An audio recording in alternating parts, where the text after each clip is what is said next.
Magandang araw, Katimpla Nation. So magluluto tayo ngayon, Taiwanese bok choy. Ganito lang po ang pagluluto. I-blanch lang natin yung ating bok choy 2 to 4 minutes.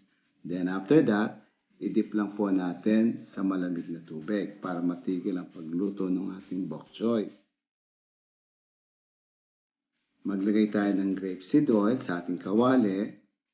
Lagyan natin ng garlic.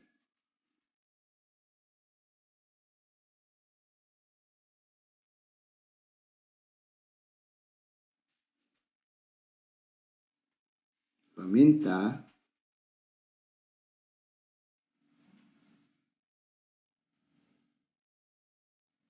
Then yung ating Himalayan salt.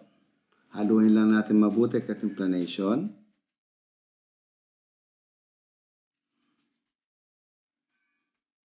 Ngayon, lagay na natin yung ating bok choy.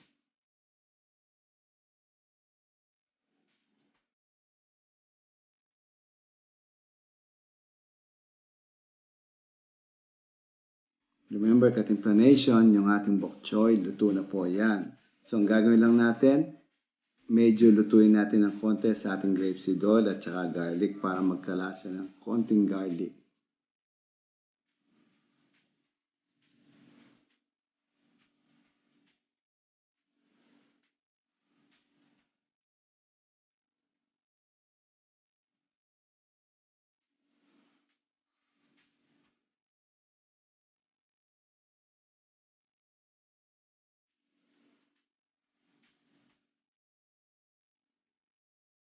Haluin lang natin mabuti, Katimpla Nation.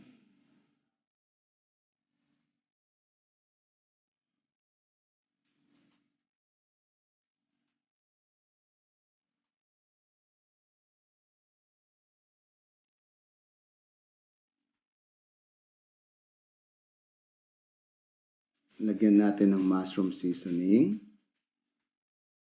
Haluin ulit.